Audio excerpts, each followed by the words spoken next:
Live from downtown Detroit, home of WDIV and Click on Detroit, Local 4 News at 6 starts now. The outrage and anger over George Floyd's killing spilling over into violence in parts of America. But in Detroit, something's different. We, as Detroit police officers, we feel what you feel. Tonight, from City Hall to the neighborhoods, Local 4 defender Sean Lay shows us what's working to help keep the protests safe in our city. And a live look at protesters in Detroit gathering once again, and so far marching in a peaceful manner. All coming up. Let's quickly start things off here at 6 o'clock with the weather. Yeah, we are looking at the possibility of severe storms overnight with wet weather lingering into midday tomorrow. Ben's got the latest on the toughest type of storms, Ben, the ones that haven't popped up on radar yet. Yeah, and the ones that come when we're sleeping too, Kim. And it's the hottest day of the year. I mean, you would expect there to be storms, but they're really not going to get going until much later tonight. So here's 4 Live radar. We can already see some of the areas that we're focused on, but these are well out there to the west. That pink box there, that's a severe thunderstorm watch.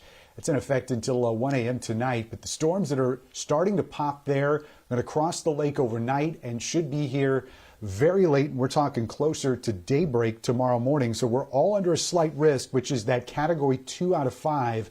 The orange area, the category 3, stops at Gratiot County, may get expanded depending on how these things develop. So we'll have to watch that. But here's the bottom line. Midnight to 6 a.m. is the window we're watching. Damaging winds, large hail, those are the 2 biggest threats. And the main place that we're watching is going to be the northern part of the west zone and parts of the north zone. You're going to get those storms first, and they'll be the strongest there when they roll in. Have multiple ways to stay alert tonight, especially as you head to bed. The Local Forecasters app is primary on that list. Download it for free in your app store and make sure you turn on notifications and your location services before bed. We'll get you the warnings for the county you're in and any location you sign up for on the Local Forecasters app, guys. In just a few minutes. Now, with the timing of these storms into the morning hours, make sure you tune into Local 4 News today. The morning team will be tracking the storms and whatever damage there might be starting at 4:30 a.m.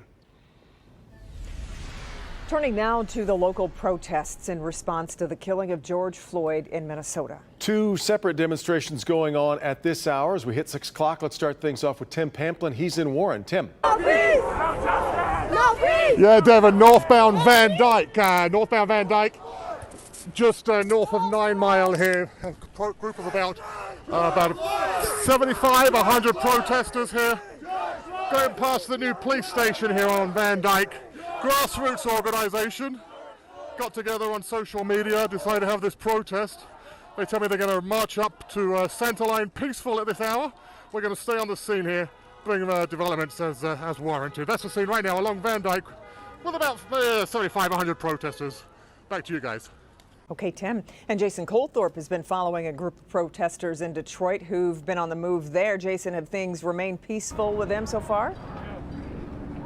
Absolutely peaceful so far, Kim. This protest began at DPD headquarters. Today's taking a different route. Each one of these seems to have gone a different way around Metro Detroit. Right now, we're in Eastern Market, just past the Frank Murphy Hall of Justice, and this protest is growing. It was once one side of Gratiot, and as you can see, it is now taken up both sides, closing down both sides of Gratiot. What we're waiting to see that we think will be pretty interesting here is what's going to happen when we get to 375 over here. If you remember, over the weekend, some protesters shut the freeway down by walking out there. We haven't seen any of that happen just yet, but they're still going. And also what's going to happen when that curfew sets in at 8 o'clock. We're going to be marching with them and following everything that happens for you tonight. I'll send it back to you.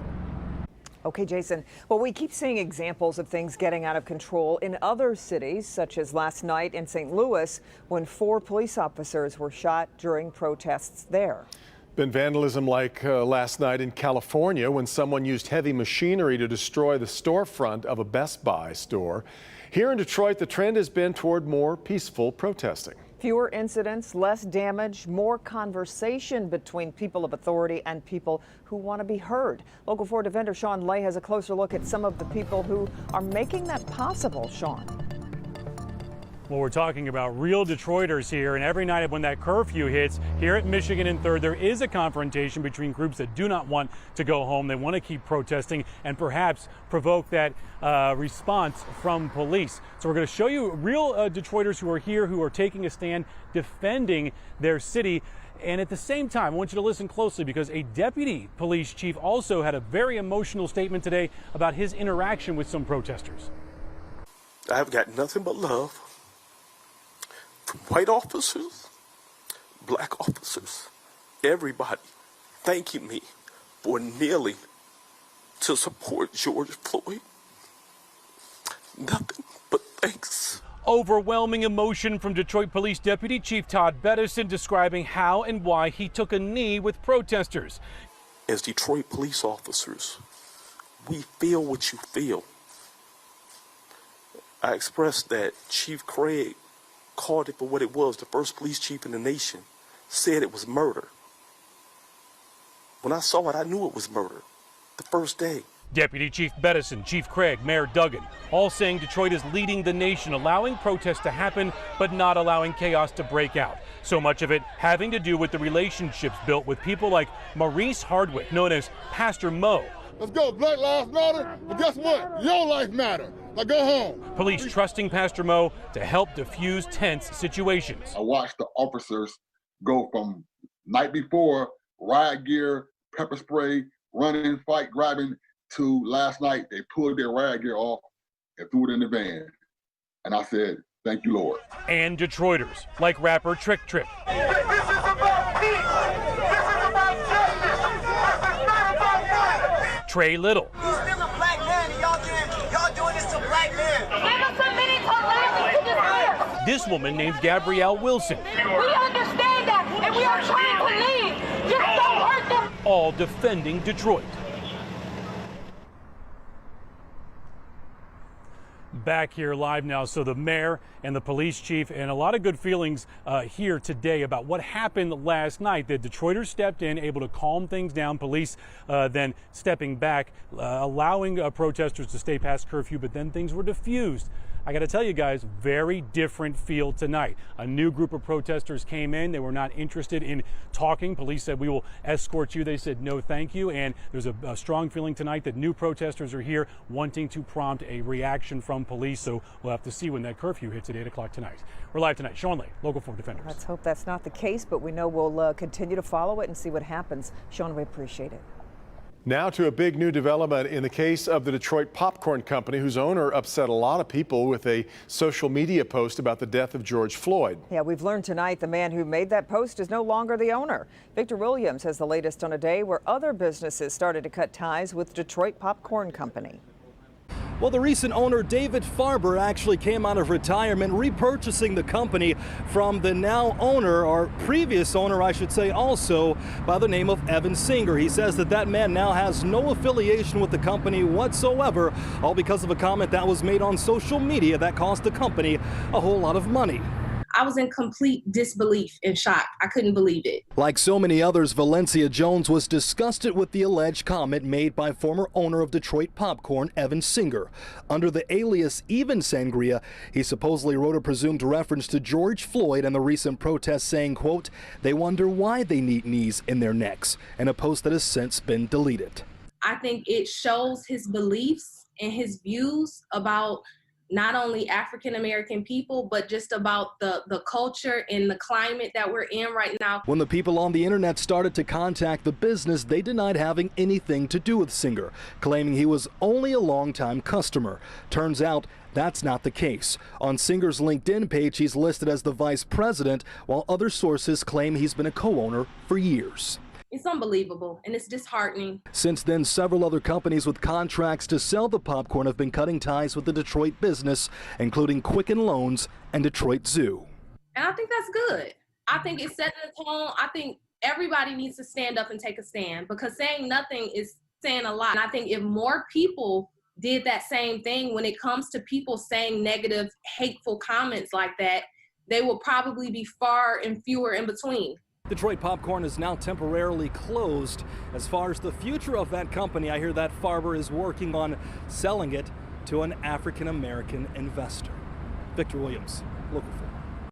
All right, Victor. General Motors CEO Mary Barra looking to address the concerns of protesters across the country.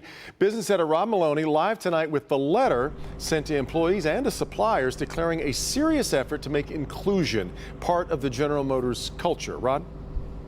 Yes, Devin, that's what she's committing to. Inclusion, condemning intolerance, and standing up against injustice. Those are her words. Those are the titles of sections of her letter. And she says that she's going to be spending a lot of time against this. Barra kicks off her letter by saying, quote, "I am both impatient and disgusted by the fact that as a nation we seem placated by the passive discussion of why. There comes a time when we're compelled to stop diagnosing what is wrong and start advocating for what is right," end quote. She specifically referred to 3 well-known cases: George Floyd, who died during an arrest in Minneapolis; Ahmaud Arbery, allegedly murdered by 2 men, one a former police officer in Satilla Shores, Georgia; and Breonna Taylor, killed in her own apartment during a drug raid on the wrong apartment in Louisville, Kentucky. Barra agreeing to chair a new inclusion advisory board made up of internal and external leaders who will consult with GM's senior leadership team. The board will meet, quote, "with the long-term goal of inspiring us to be the most inclusive company in the world," end quote. Lieutenant Governor Garland Gilchrist told Local 4 News today he'd read Barra's letter and was buoyed by Barra's efforts. Mary Barra is setting a good example for corporate leaders. We all have a role to play in the movement for justice and equity in our economy, in our culture, in our state, and in our country. And it's up to all of us to search within ourselves to figure out what we can do to make a difference, whether we are elected officials, whether we are CEOs of global corporations, or whether we are parents helping our children understand how to create space for other people to be their best selves. Now, Mary Barra says that she's going to have this board set up by the end of the month. Live in West Bloomfield, Rod Maloney, Local 4. Okay, Rod.